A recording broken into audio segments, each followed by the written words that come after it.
Assalamualaikum warahmatullahi wabarakatuh. Ya, Waalaikumsalam Mbak Aril. Terima kasih ya. Malam hari ini Mbak Aril pertama kali masuk. Ya, duduk paling depan. Karena teman-teman yang lain belum masuk. Oke, sebelum kita memulai pelajaran, seperti biasa kita berdoa semoga apa yang kita pelajari ke depannya bermanfaat bagi kita semua. Berdoa mulai.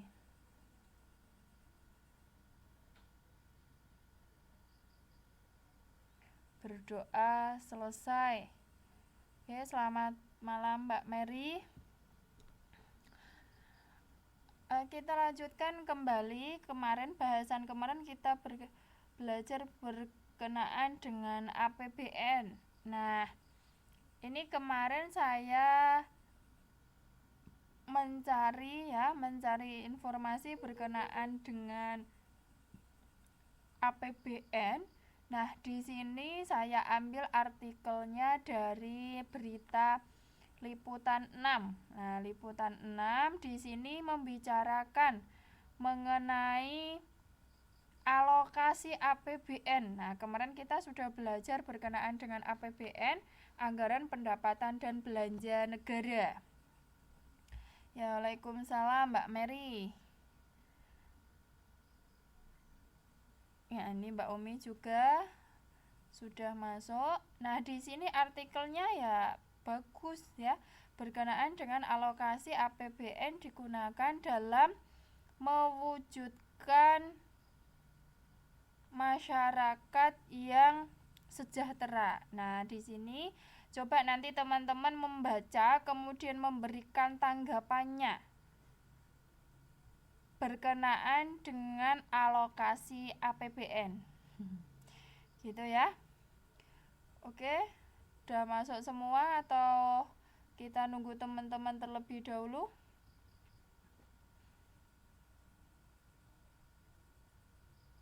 Kemarin APBN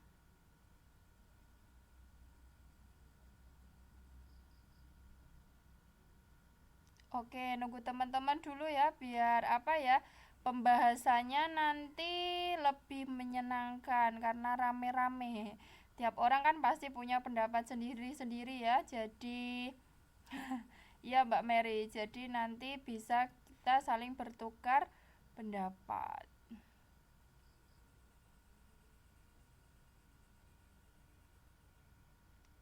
Oke, nunggu teman-teman terlebih dahulu supaya masuk.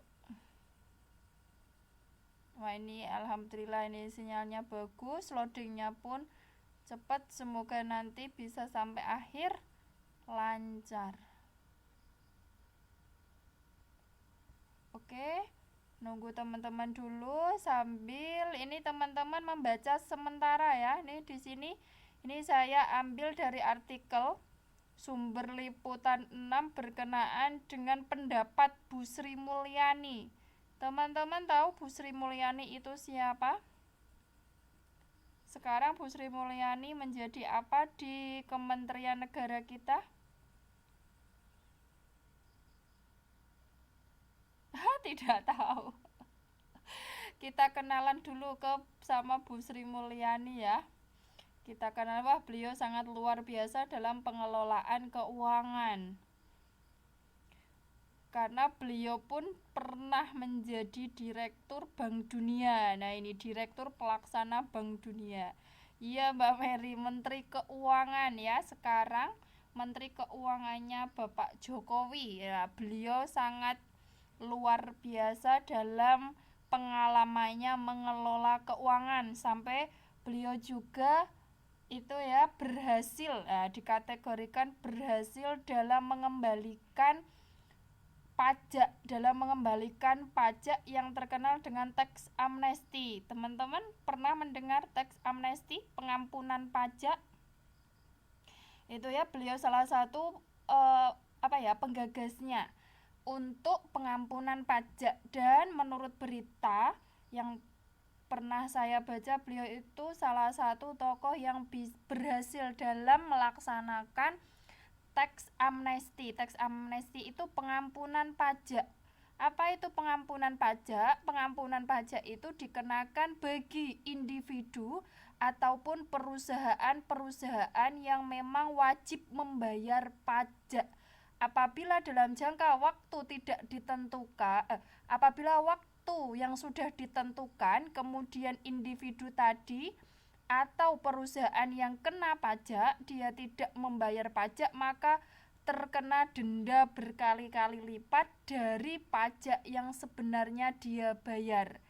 Nah, jadi pengampunan pajak tersebut dari programnya Bu Sri Mulyani ini dikategorikan berhasil karena bisa mengembalikan aset negara, bisa mengembalikan penerimaan negara yang berasal dari pajak. Itu maksudnya tax amnesty ya. Pengampunan pajak dikenakan bagi individu ataupun perusahaan yang memang kena pajak ya, wajib membayar pajak. Apabila ketahuan dalam waktu yang ditentukan tidak membayar pajak, maka dia dikenakan ya denda.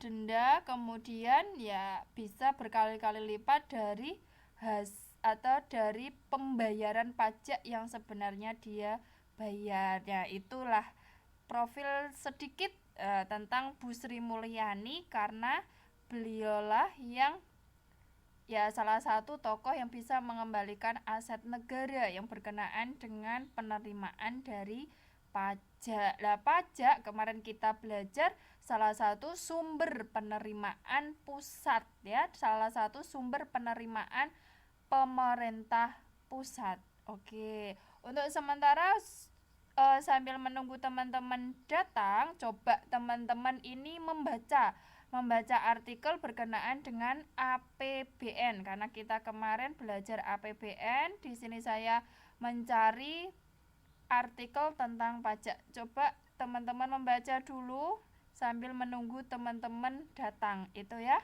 Oke, saya persilahkan dulu. Teman-teman bisa melihat layarnya, Microsoft Word-nya, tulisannya. Bisa ya teman-teman ya melihat ya. Oke, silakan membaca. Saya menunggu teman-teman supaya ya lebih banyak lagi itu ya. Oke, silakan teman-teman membaca dulu.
Ya, waalaikumsalam Mbak Susi.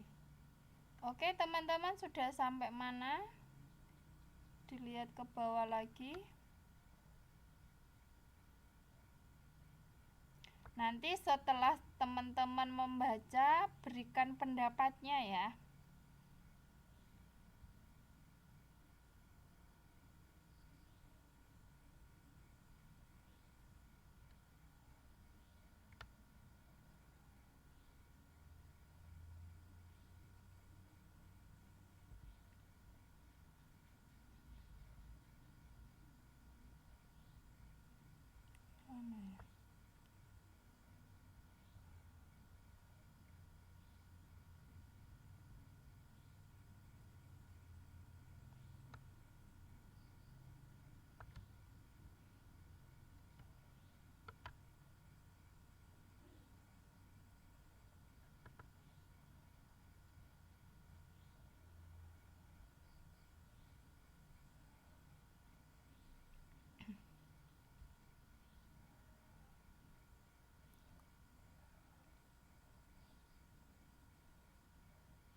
Oke, teman-teman yang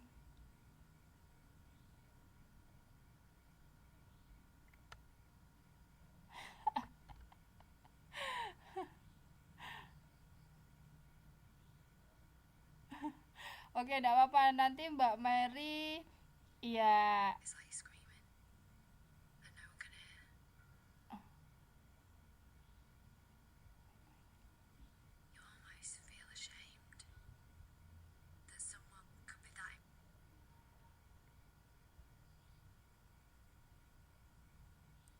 Oke, enggak apa-apa Mbak Mary ya. Ya menyimak dulu ya. Menyimak dulu enggak apa-apa. Nanti kalau misalkan ada kesempatan, nah Mbak Mary mencoba untuk menanggapi. Oke, teman-teman sudah sampai mana? Enggak lah, Mbak Maria salah satu orang yang beruntung kan, malah bisa ya pengalamannya banyak dalam berbagai kondisi.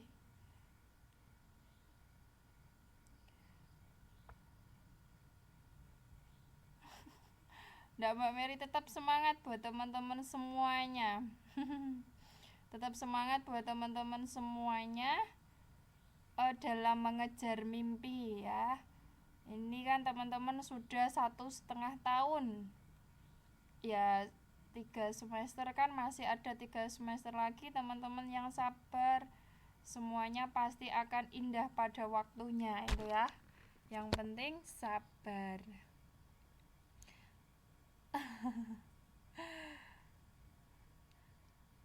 Oke, sudah sampai mana? Sudah selesaikah? Ada yang sudah selesai dari pendapatnya Bu Sri Mulyani berkenaan dengan alokasi APBN? Nah, kemarin kan kita belajar macam-macam fungsi APBN. Salah satunya adalah fungsi alokasi, yaitu mengalokasikan APBN itu untuk meningkatkan kesejahteraan masyarakat, misalnya ke dalam pembiayaan infrastruktur. Kemudian lagi dialokasikan untuk dana kesehatan, untuk dana pendidikan. Nah, di sini ini artikel ya bagus lah. Kita bisa melihat kondisi yang sebenarnya. Ini dari pendapatnya Bu Sri Mulyani berkenaan dengan APBN. Oke, teman-teman sudah sampai akhir membacanya? Oke, kalau belum ya silakan nanti teman-teman menyelesaikan. Kemudian kalau sudah memberikan tanggapan. Nah, apa yang ada dalam pendapatnya teman-teman, ada dalam pikiran kalau membaca artikel ini. Itu ya. Oke.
Kebijakan fiskal.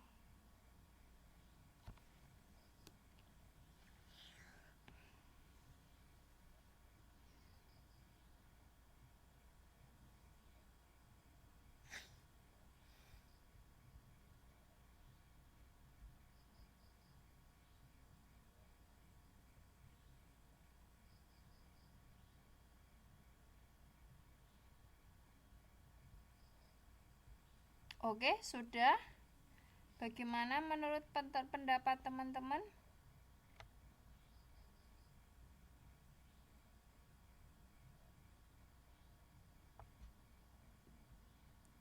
Oke, kita bahas satu persatu ya per paragraf.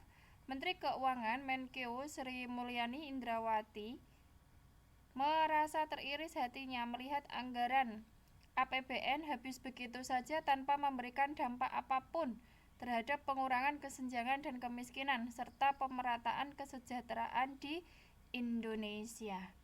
Nah, di paragraf pertama kemarin kita belajar berkenaan dengan pertumbuhan ekonomi dan pembangunan ekonomi. Menurut teman-teman, ya, Waalaikumsalam Mbak Ika.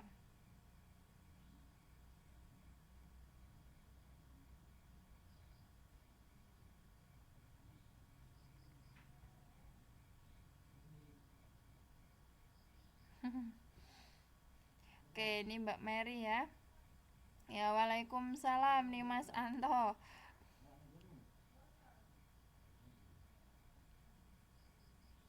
Oke, di sini ya. Nanti kita bahas satu persatu menurut teman-teman. Tadi Mbak Mary itu merasa kurang puas karena tadi karena negara kita belum ada kemajuan. Tapi Bunda Farid di sini mengatakan berpendapat bahwa banyak sekali APBN yang dialokasikan dengan baik. Nah, itu yang namanya pendapat tidak ada yang salah ya, semuanya benar. Nah, kita bahas coba nomor 1 ya, paragraf pertama. Tanpa memberikan dampak apapun terhadap pengurangan kesenjangan dan kemiskinan serta pemerataan kesejahteraan di Indonesia.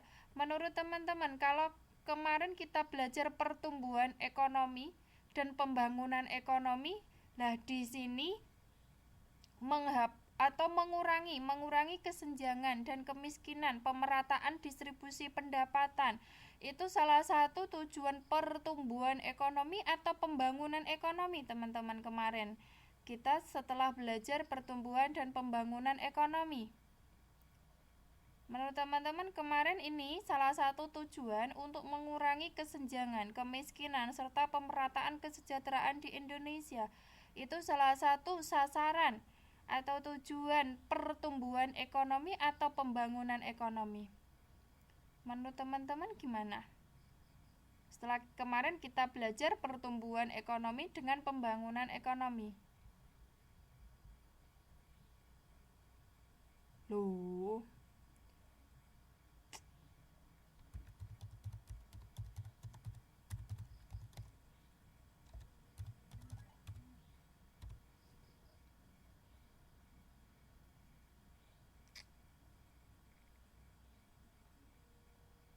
gimana teman-teman, sudah dengar suara saya? Aduh. Oke, ini Mas Anto oke. Saya ulangi kembali. Di sini di paragraf pertama mengatakan bahwa ya, Bu Sri Mulyani itu begitu teriris hatinya karena APBN tidak memberikan dampak apapun terhadap pengurangan kesenjangan, kemiskinan, serta pemerataan kesejahteraan di Indonesia. Kemarin kita sudah belajar pertumbuhan ekonomi dan pembangunan ekonomi. Nah, salah satu tujuan yang memberikan pengurangan terhadap kesenjangan dan kemiskinan serta pemerataan kesejahteraan di Indonesia itu tujuan pertumbuhan ekonomi atau pembangunan ekonomi. Ayo teman-teman, masih ingat kemarin? Nah, ini Bunda Farid pertumbuhan ekonomi. Teman-teman yang lain bagaimana?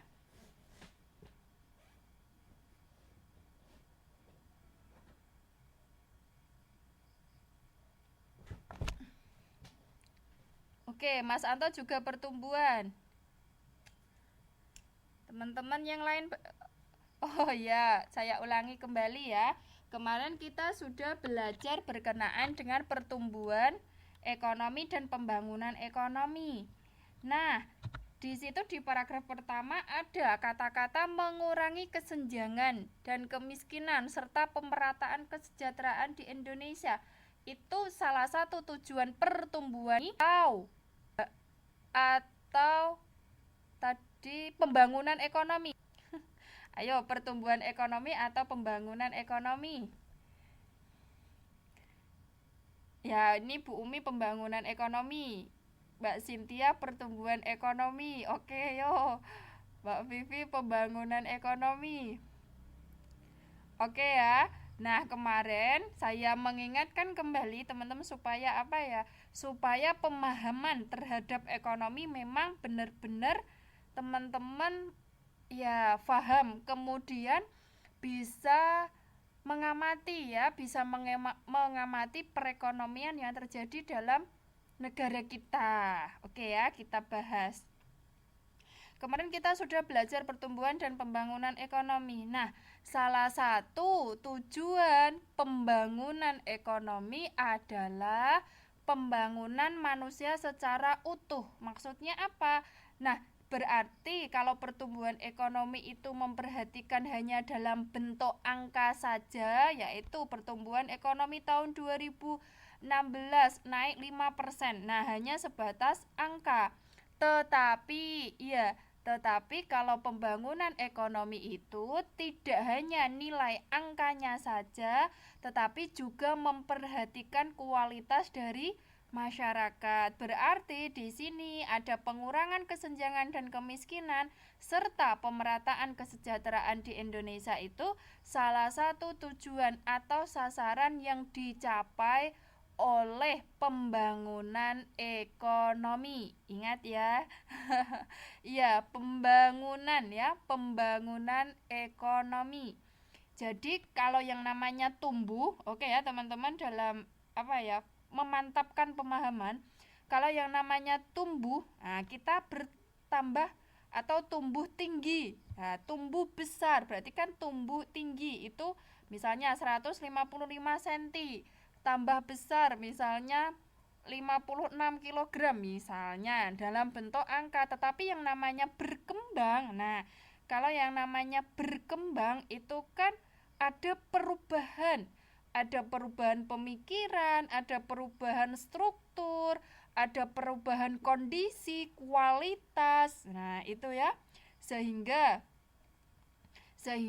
salah satu tujuan pembangunan ekonomi itu untuk meningkatkan kesejahteraan, meningkatkan pemerataan pendistribusian pendapatan. Jadi tidak ada kesenjangan antara si kaya dengan si miskin. Nah, itu salah satu tujuan yang ingin dicapai oleh negara kita. Nah, di sini kita membahas APBN ya, salah satu untuk meningkatkan kesejahteraan itu melalui APBN. Itu ya, teman-teman. Nah, kita membahas paragraf yang kedua. Nah, di sini saya sangat sedih kalau setiap saat dalam penyusunan APBN tidak menjadi hasil yang diharapkan.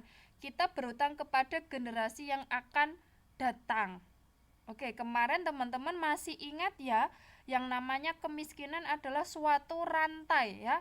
Bisa dikatakan sebagai lingkaran setan. Nah, bisa dikatakan seperti itu kemarin. Kalau kita belajar ekonomi ada istilah lingkaran setan. Kenapa dikatakan lingkaran setan? Karena apa? Karena yang namanya kehidupan yang miskin kalau tidak diputus rantainya melalui pendidikan, melalui kesehatan, maka akan selamanya itu yang namanya rantai itu tidak akan terputus. Makanya Bu Sri Mulyani di sini kita berutang kepada generasi yang akan datang. Karena apa? Karena salah satu cara untuk memutus rantai kemiskinan tadi kan melalui pendidikan. Nah, dana pendidikan itu diperoleh dari APBN, dari pembelanjaan APBN. Nah, itu maksudnya. Teman-teman paham ya maksudnya ya? Karena di sini kita berutang kepada generasi yang akan datang. Jelas ya. Jelas kita berutang karena apa? APBN itu kan digunakan untuk mensejahterakan, dialokasikan untuk dana kesehatan, dialokasikan untuk dana pendidikan. Lah kalau tidak tepat sasaran itu kan nanti berdampak pada generasi-generasi yang akan datang, itu ya. Oke, kita lanjutkan lagi supaya teman-teman ya memahami benar-benar APBN itu bermanfaat untuk apa sih. Nah, seperti itu ya. Kemudian yang ketiga, pemerintah telah mengalokasikan anggaran pendidikan sekitar 400 triliun, setara dengan 20% dari APBN. Nah, karena apa? Nah, kemarin ya kita belajar fungsi APBN. Fungsi APBN yang pertama kemarin adalah fungsi alokasi. Nah, berarti mengalokasikan APBN itu untuk meningkatkan kesejahteraan masyarakat. Ya, misalnya pembangunan infrastruktur. Ya, enggak apa-apa Mbak Umi tadi eh, ini ya Pak bosnya di sampingnya. Jadi oh ini masuk lagi. Oke. Tadi bahwa salah satu fungsi APBN itu fungsi alokasi ya, mengalokasikan dana APBN untuk meningkatkan kesejahteraan masyarakat, misalnya pembangunan infrastruktur. Nah, namanya pembangunan infrastruktur misalnya untuk melayani kepentingan masyarakat secara umum. Kemarin ada pembangunan rumah sakit, gedung-gedung sekolah, kemudian jalan raya, jembatan. Nah, itu ya. Oke, mari dinikmati aja ya. Itu namanya proses perjuangan. Sampai kapanpun kan tidak pernah terlupakan itu. Nah, siapa tahu ini Mbak Mary bisa masuk ke dalam cerita novel. Nah, Mbak Mary kan seneng banget yang namanya menulis. Siapa tahu bisa diungkapkan lewat kata-kata yang indah. Nah, itu.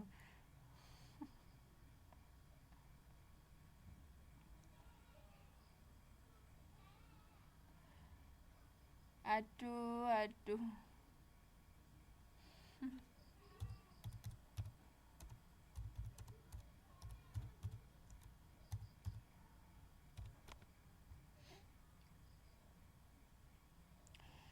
Oke, kita lanjutkan lagi.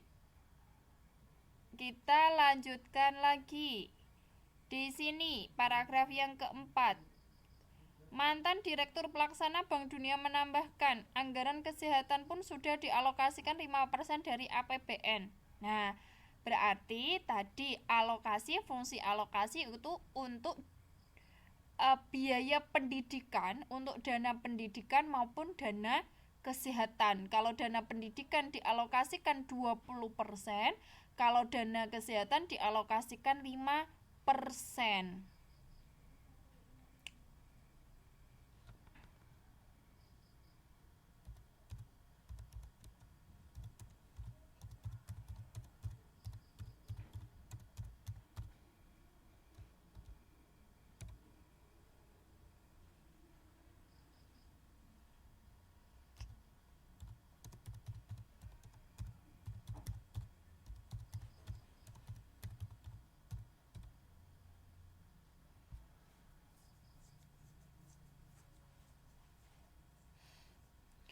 Oke, kita lanjutkan kembali.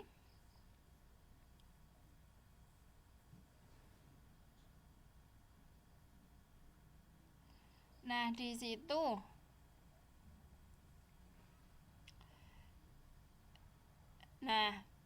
Bu Sri Mulyani juga mengatakan bahwa masih ada bangunan sekolah yang tidak ada atapnya. Kemudian kenaikan tunjangan guru tidak diiringi peningkatan kualitas mengajar. Nah, di sini ada beberapa masalah ya, ada beberapa kendala yang dihadapi dalam mengalokasikan APBN. Nah, dalam mengalokasikan APBN di sini masih ada bangunan sekolah yang tidak ada atapnya, padahal di APBN itu untuk dana pendidikan biayanya dialokasikan sebanyak 20%. Nah, 20%. Kita tahu dengan biaya pendidikan itu bisa ya, bisa menurunkan angka kemiskinan ya, bisa memutus yang namanya rantai tadi yang saya katakan di dalam ilmu ekonomi ada yang namanya lingkaran setan, yaitu kemiskinan kalau tidak dipotong melalui pendidikan itu tidak akan pernah terputus rantainya. Jadi negara kita mengalokasikan sampai 20% biaya APBN itu untuk dana pendidikan. Iya, salah satu tujuannya itu supaya generasi-generasi yang akan datang tidak terjebak dalam kemiskinan, tetapi bisa diputus dengan pemberian beasiswa kepada anak-anak atau generasi yang akan datang yang memang benar-benar bisa bisa diandalkan di tahun-tahun mendatang. Maka dari itu negara kita mengalokasikan sampai 20% dibandingkan dana kesehatan. Kalau kesehatan 5%, kalau pendidikan 20% dari APBN, sehingga anggarannya lebih banyak di biaya pendidikan. Oke, yang selanjutnya di sini. Nah, ini kita menyadari investasi di sumber daya manusia sangat penting. Ya, pasti ya, teman-teman, karena yang namanya SDM, kita tahu bahwa negara kita total jumlah penduduknya kurang lebih 250 juta. Kalau itu dikelola dengan baik, maka bisa menjadi modal untuk negara kita bisa memajukan negara Indonesia. Karena dengan kualitas yang baik, sumber daya manusia yang baik, bisa memanfaatkan segala potensi yang ada di negara kita untuk kemajuan bangsa. Tetapi di sisi lain, dengan banyaknya jumlah penduduk tidak disertai dengan kualitas, maka berdampak pada masalah yang sangat banyak, banyak pengangguran karena tidak tersedianya lapangan kerja yang cukup.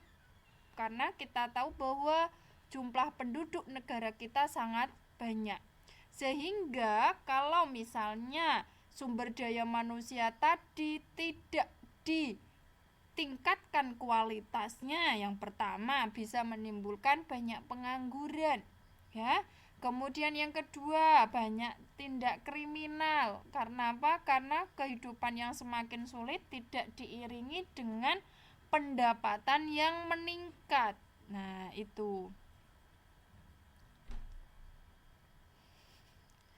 Gitu ya, teman-teman ya.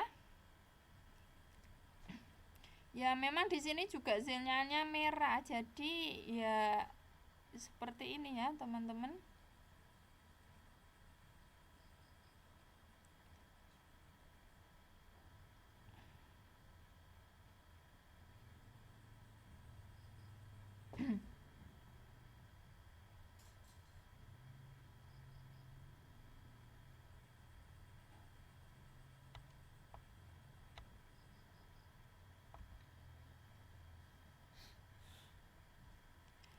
Oke, di selanjutnya adalah, nah ini di paragraf kedua dari artikel terakhir. Nah, di sini beliau mengatakan juga memotong garis kemiskinan, meningkatkan kesejahteraan, mengurangi kesenjangan dapat dicapai melalui instrumen belanja negara. Kemarin teman-teman masih ingat belanja negara itu apa saja? Belanja negara. Contohnya kemarin teman-teman masih ingat?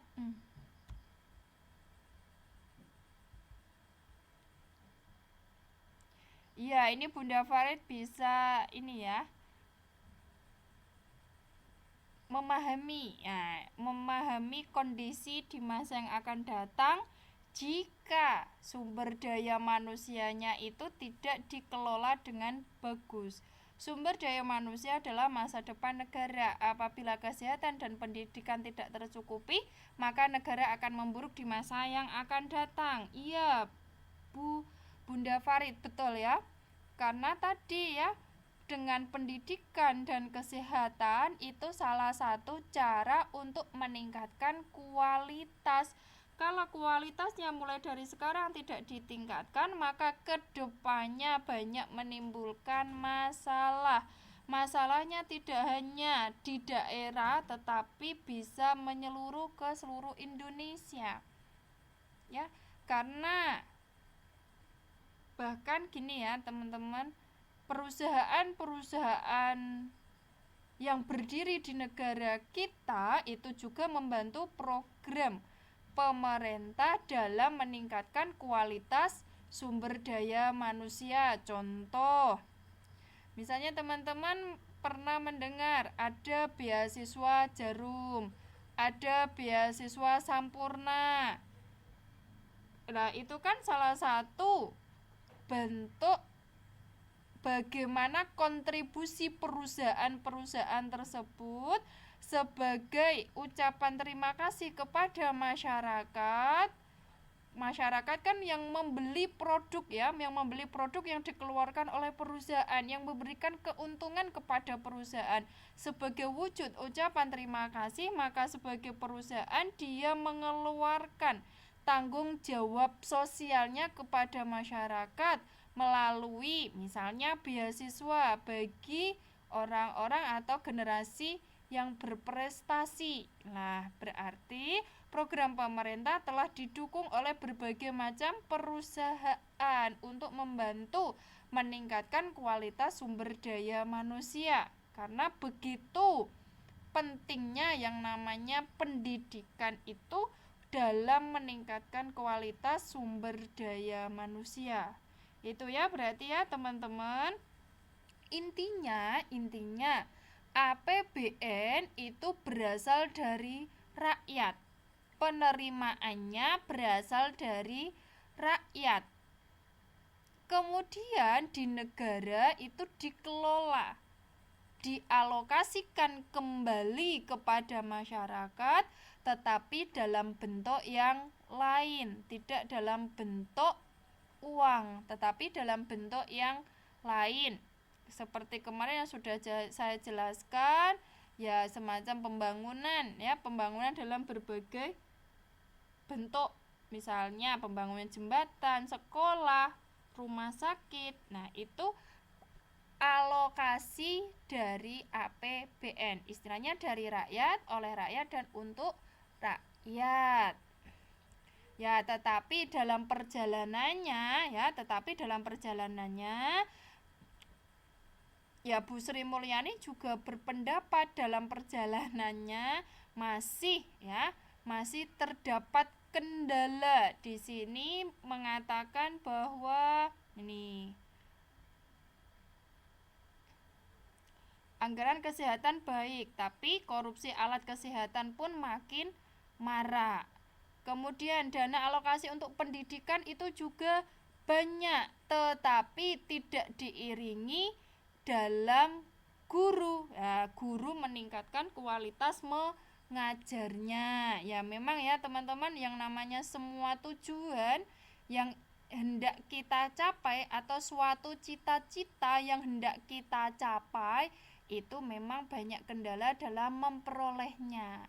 Ya, yang penting kita sudah berusaha. Teman-teman pun sama ya, ingin memperoleh, istilahnya ini kedepannya kan teman-teman ingin memperoleh ijazah.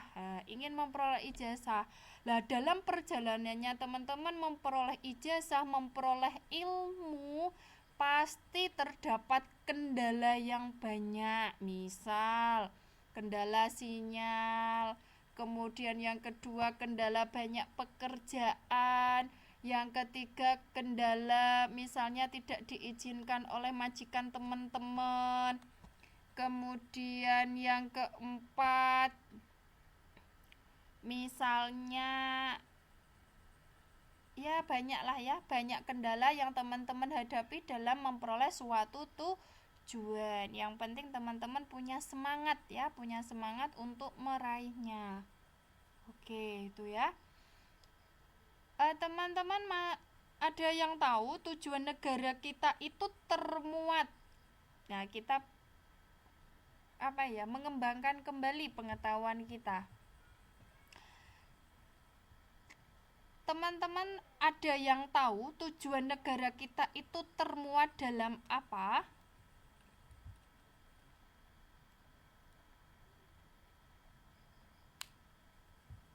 UUD, iya. Benar Bunda, Bu Umi ya, Mbak Umi. UUD. Alenia keberapa, Mbak Umi? Betul, UUD. Alenia keberapakah? Sebenarnya iya, Mbak Susi. Terima kasih Mbak Mary. Benar, Alenia keempat. Tujuan negara kita termuat dalam Undang-Undang Dasar 1945. Alenia keempat. Yang pertama, teman-teman masih ingat? Iya, UUD 45 alinea keempat. Ada 4 tujuan yang hendak dicapai negara kita yang termuat, berarti itu kan Undang-Undang Dasar dibentuk setelah Indonesia merdeka. Berarti sudah lama sekali sampai sekarang ya. Itu pemikiran-pemikiran tokoh-tokoh terdahulu itu sungguh luar biasa. Itu ya, teman-teman ya. Bahkan di situ ada mengatakan mencerdaskan kehidupan bangsa. Nah, salah satu tujuan yang hendak dicapai oleh negara kita sejak tahun 45 hingga sekarang yaitu untuk mencerdaskan kehidupan bangsa. Nah, salah satu caranya yaitu ya tadi melalui alokasi APBN. Oke, sampai sini teman-teman sudah ada gambarannya APBN itu bagaimana? Oke, teman-teman sudah ada gambarannya APBN itu bagaimana?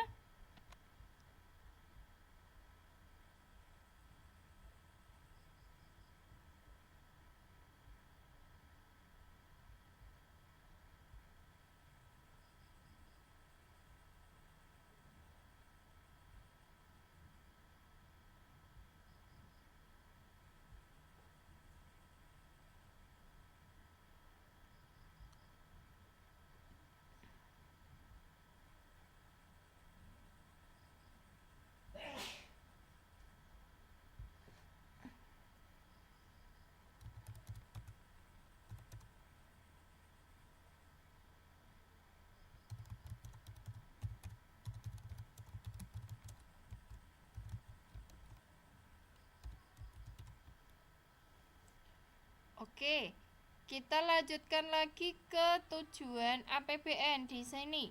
Penyusunan APBN ditujukan untuk mengatur penerimaan dan pengeluaran negara agar pemanfaatan keuangan negara dapat mencapai sasaran, nah, yaitu meningkatkan kesejahteraan rakyat.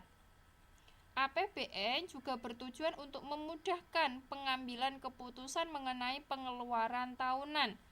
Nah, di sini ya salah satu tujuan APBN itu dikeluarkan, APBN itu dialokasikan ya memang untuk meningkatkan kesejahteraan rakyat. Ya, waalaikumsalam Mbak Eka. Kemudian tujuan yang lain itu memudahkan pengambilan keputusan mengenai pengeluaran tahunan. Karena di APBN sebelumnya sudah ditetapkan, sudah direncanakan sebelumnya. Sehingga semua pembelanjaan itu harus disesuaikan dengan rencana yang sudah ditetapkan sebelumnya dalam APBN. Sehingga tujuan APBN itu untuk meningkatkan kesejahteraan rakyat, dikembalikan kembali pada rakyat. Oke, sampai sini teman-teman APBN sudah paham? Kalau sudah, kita lanjutkan kembali ke APBD. Ya, oke Mbak Mary, terima kasih. Nah, kita masuk ke asas anggaran. Asas anggaran ada surplus.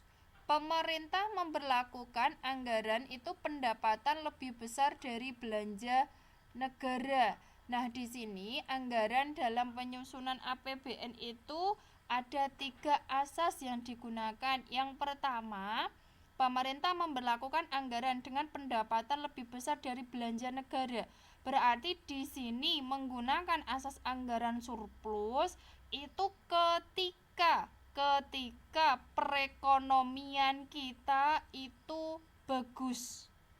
Nah, perekonomian kita stabil. Jadi, kalau perekonomian kita stabil, tidak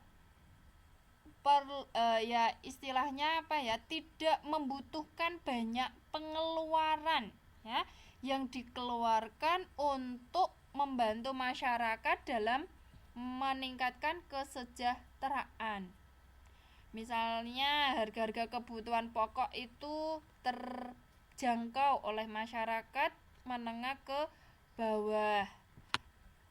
Kemudian pendapatan masyarakat distribusinya merata, tidak ada kesenjangan antara si kaya dengan si miskin. Nah, di situ pemerintah menggunakan asas anggaran surplus karena dilihat dari perekonomian itu stabil sehingga masyarakat masih tetap bisa memenuhi kebutuhannya. Jadi pemerintah tidak terlalu banyak mengeluarkan dana APBN untuk membantu masyarakat ya. Jadi tingkat perekonomian dalam suatu negara yang dihadapi itu cukup stabil. Tidak ada kenaikan harga secara umum sehingga bisa mempersulit masyarakat dalam memperoleh kebutuhannya ya, dalam memenuhi kebutuhannya. Itu yang pertama, asas anggaran surplus. Nah, kalau asas anggaran defisit ini kebalikannya dari asas anggaran surplus, yaitu pemerintah memberlakukan anggaran dengan pendapatan lebih kecil dari belanja negara. Sehingga di sini belanja negara itu dianggarkan jauh lebih besar dari penerimaan. Nah, di sini berarti pemerintah itu mengeluarkan pembelanjaan jauh lebih besar ketika perekonomian sedang mengalami suatu krisis atau misalnya ya barang-barang kebutuhan mengalami kenaikan. Itu kan pemerintah harus segera membantu dalam mengeluarkan pembiayaan, dalam mengeluarkan pengeluaran belanja negara supaya dampak dari kenaikan harga, misalnya ini saya contohkan ya teman-teman, dampak dari kenaikan harga itu tidak terlalu berdampak pada kebutuhan masyarakat, terutama adalah kebutuhan pokok. Itu ya teman-teman ya. Misalnya kesulitan dalam memperoleh kebutuhan pangan. Nah, bagaimana caranya pemerintah supaya masyarakat ini tetap bisa memenuhi kebutuhannya? Nah, berarti kan pemerintah berupaya untuk mendatangkan kebutuhan dari daerah lain. Misalnya, kalau memang di negara kita tidak bisa memenuhinya, ya bagaimana kebijakan pemerintah untuk mendatangkan barang tersebut dari luar negeri, itu ya dengan istilahnya impor. Jika suatu pemerintahan tingkat perekonomian kita sedang memburuk, mengalami krisis. Oke. Itu teman-teman paham tentang asas anggaran. Kemudian yang ketiga, asas anggaran berimbang. Nah, di sini pendapatan sama dengan belanja negara, ya berarti kondisi tingkat perekonomian negara kita ya cukup stabil ya, tidak terlalu khawatir dengan kebutuhan masyarakat yang meningkat. Itu. Oke, teman-teman paham bagaimana pemerintah itu mengamalkan asas menggunakan asas anggaran. Aduh, ya memang ya teman-teman, ini sinyalnya sedang merah, jadi datang pergi. Oke, gimana teman-teman? Penggunaan asas anggaran surplus, defisit, sama berimbang. Kalau surplus berarti pendapatan lebih besar dari belanja negara. Itu ketika asas tersebut digunakan pada saat tingkat perekonomian negara kita itu bagus, membaik, stabil.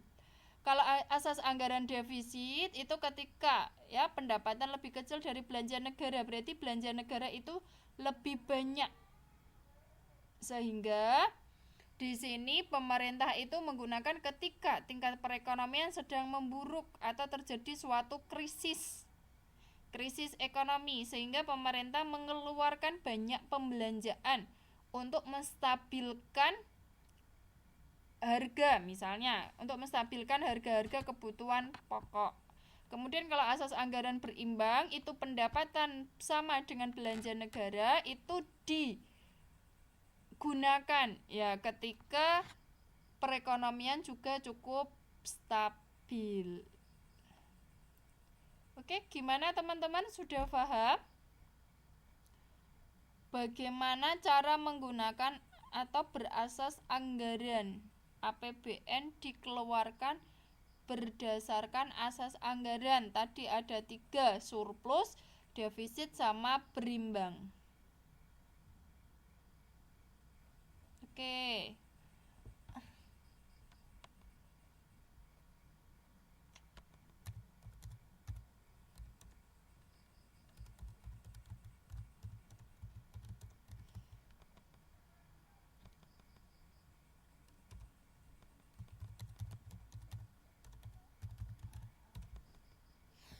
Oke, kalau sudah, kita lanjutkan lagi ke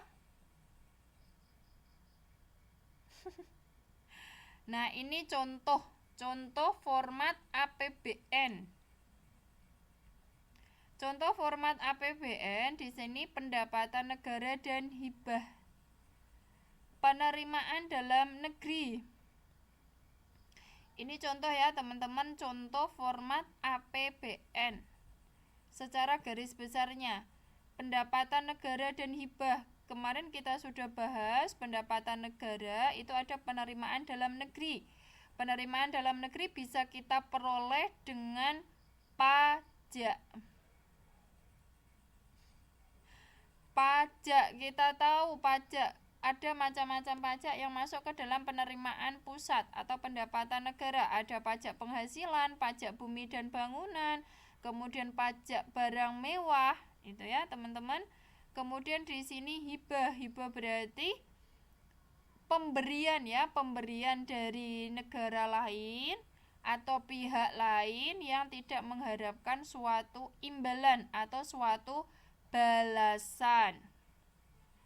Kemudian kalau belanja negara lah, belanja pemerintah pusat dikategorikan ada 2, belanja pemerintah pusat. Misalnya contoh yang kemarin adalah belanja atau gaji pegawai. Ya, gaji pegawai itu diambil dari belanja pemerintah pusat.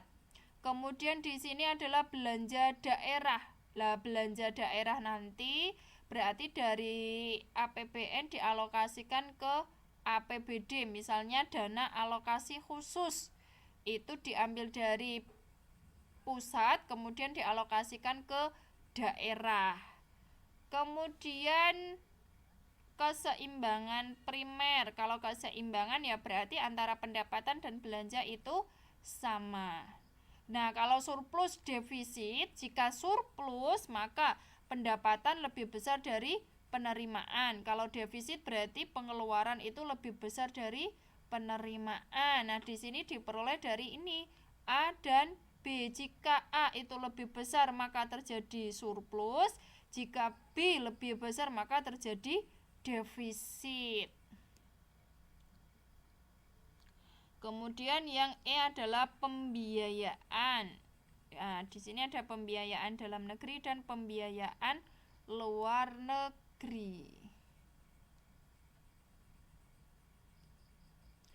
Oke ya, teman-teman, kita lanjutkan lagi ke APBD. Nah, kalau tadi APBN, sekarang kita belajar APBD. APBD, anggaran pendapatan dan belanja daerah. Kalau APBN itu pemerintah pusat, tetapi kalau APBD adalah pemerintah daerah. Sama-sama periodenya adalah 1 tahun yang berkenaan dengan rencana penerimaan dan pengeluaran daerah.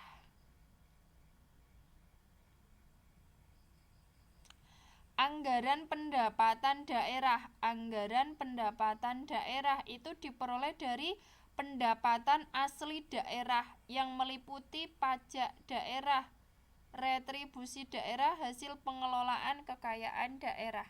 Nah, di sini pendapatan asli itu meliputi pajak daerah. Lah, pajak daerah itu misalnya pajak reklame, pajak iklan. Nah, itu ya, teman-teman.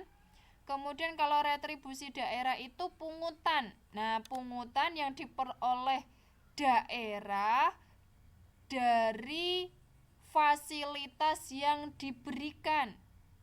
Oke, teman-teman, tahu bedanya antara pajak sama retribusi?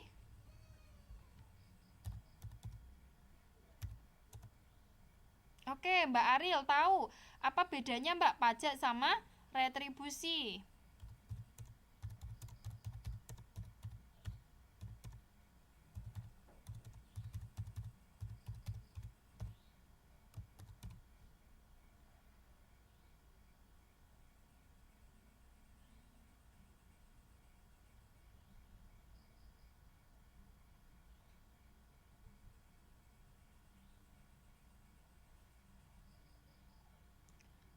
Oke, apa bedanya pajak dengan retribusi? Pajak.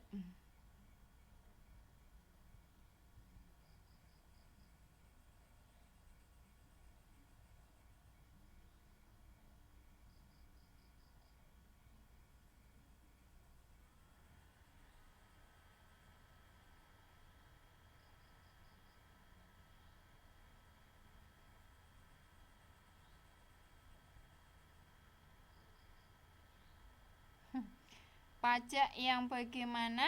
Retribusi yang bagaimana?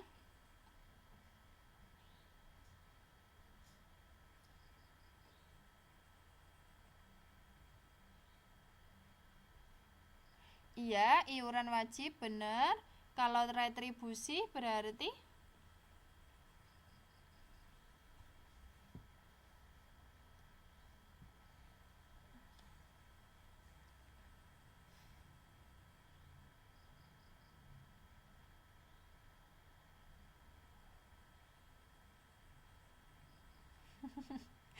Oke, oke gini ya. Kalau pajak benar iuran wajib yang harus dibayarkan dari masyarakat kepada pemerintah. Iya.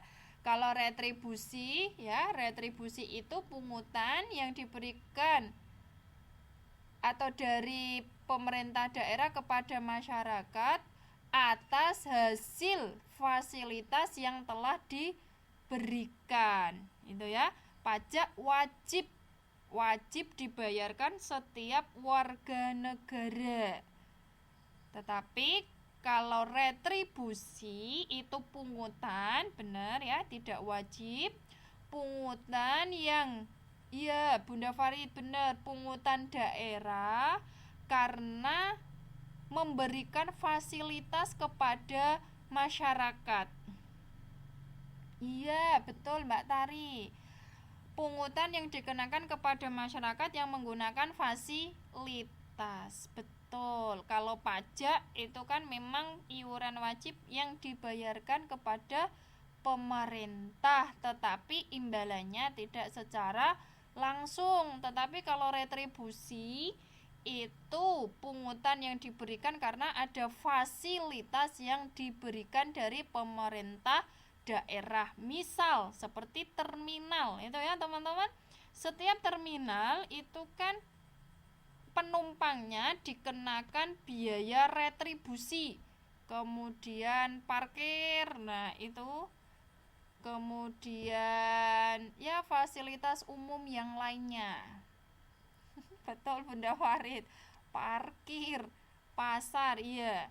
Itu kan semua disediakan oleh pemerintah, tetapi dengan adanya fasilitas yang masyarakat gunakan itu, masyarakat membayar kepada pemerintah ya sebagai ucapan terima kasih atas tersedianya fasilitas yang diberikan oleh pemerintah daerah. Oke, berarti teman-teman sudah paham bedanya pajak dengan retribusi.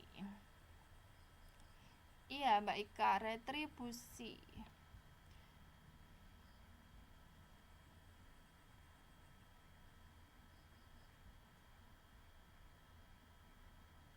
Nah, di sini anggaran belanja, anggaran pengeluaran daerah. Itu anggaran belanja yang digunakan untuk keperluan penyelenggara tugas pemerintah di daerah. Kalau pembiayaan, setiap penerimaan yang perlu dibayar kembali atau pengeluaran yang akan diterima kembali. Pembiayaan. Kalau anggaran belanja digunakan untuk keperluan penyelenggaraan tugas pemerintah di daerah. Di sini anggaran belanja ya misalnya itu pegawai negeri, tetapi ruang lingkupnya adalah tingkat daerah, bukan tingkat pusat. Kalau tingkat pusat itu yang membayar berarti APBN pusat, ya pemerintah pusat. Tetapi kalau anggaran belanja daerah berarti ruang lingkupnya adalah tingkat daerah. Nah, di sini pembiayaan berarti setiap penerimaan yang perlu dibayar kembali atau pengeluaran yang akan diterima kembali. Berarti pengeluaran tetapi nanti ada hasilnya. Nah, itu hasilnya akan diterima baik di tahun sekarang maupun tahun yang akan datang. Itu namanya pembiayaan.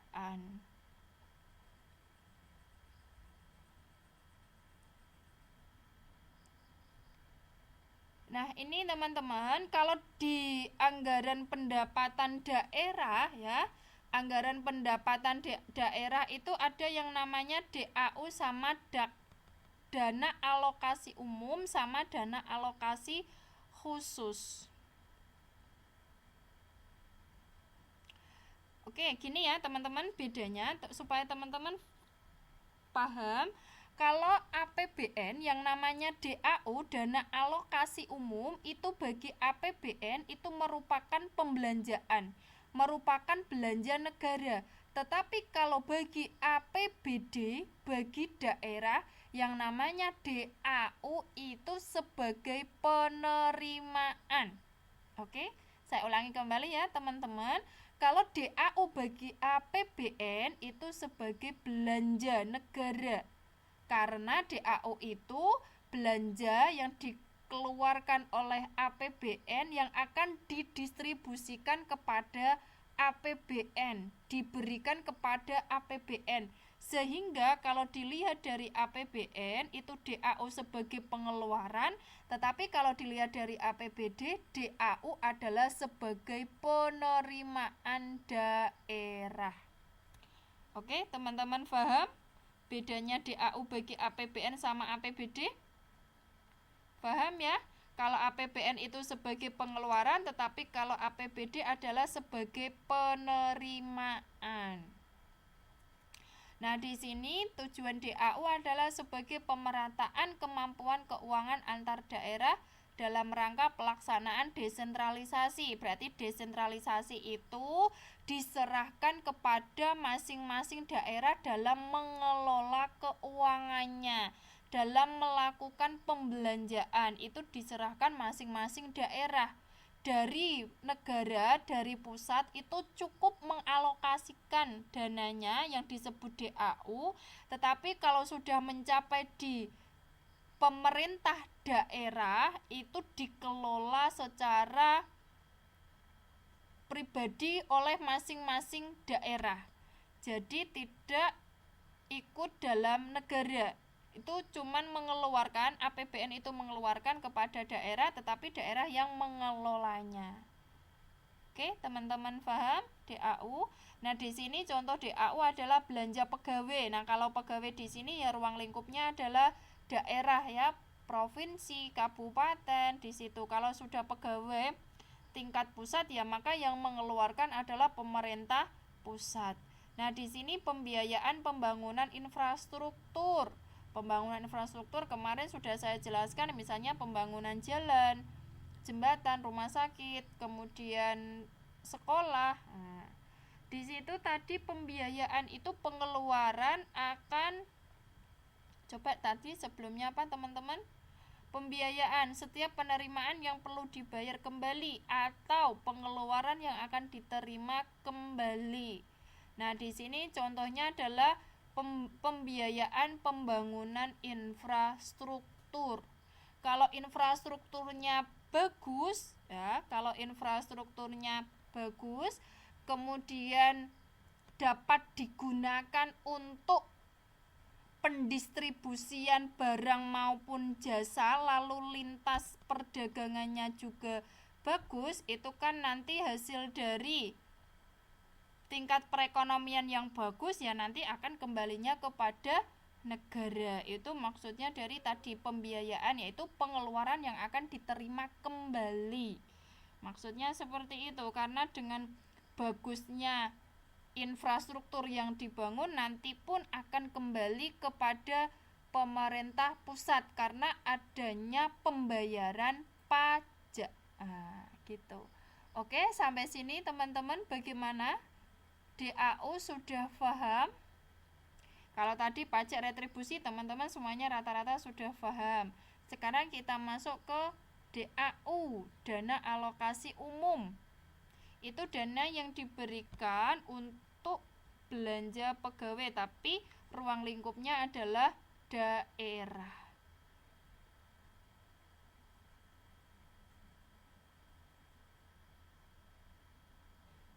Oke, bagaimana teman-teman yang lain? Sudah pahamkah?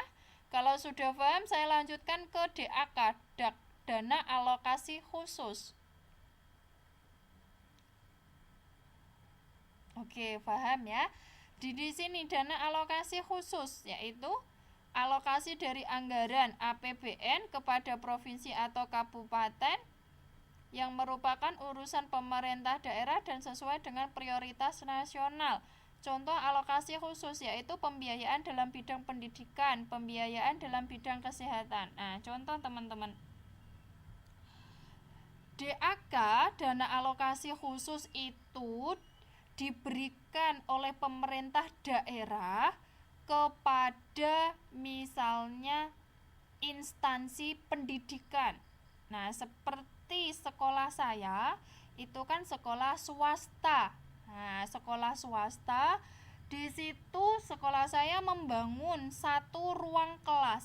Nah, satu ruang kelas tadi diambil dari DAK atau sekolah saya mendapatkan bantuan dari pemerintah provinsi ya.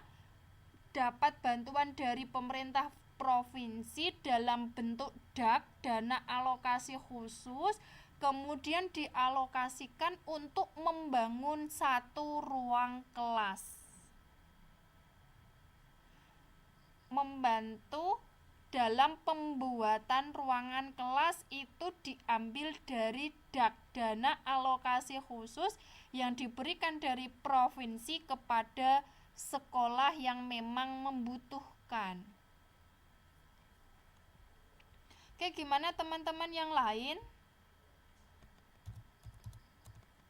Masih bisa dengar suara saya?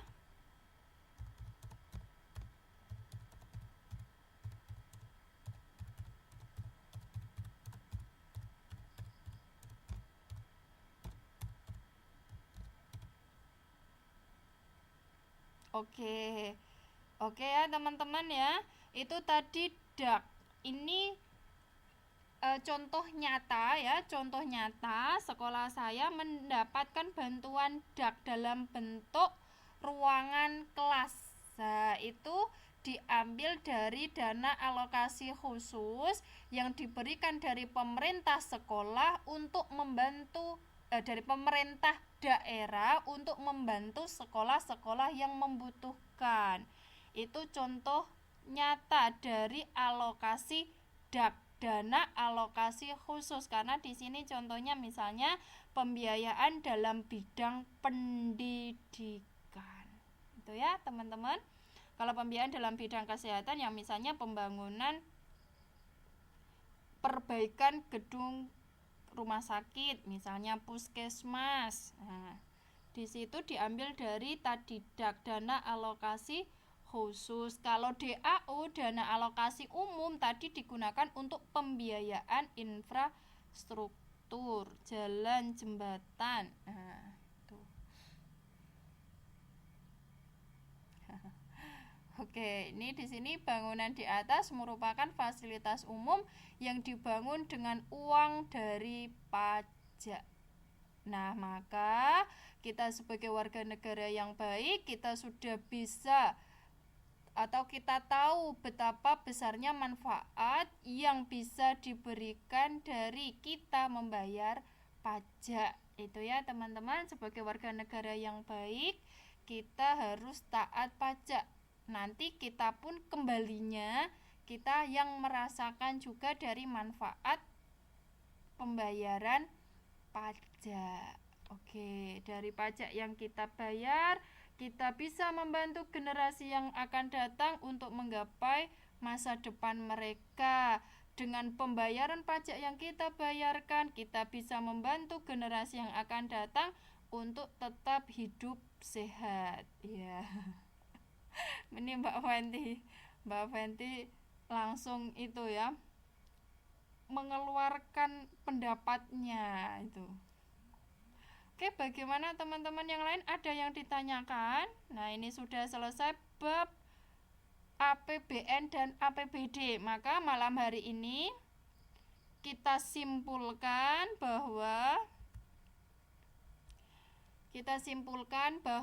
yang namanya APBN itu berguna untuk membantu peningkatan kesejahteraan masyarakat. Kemudian yang kedua, APBN juga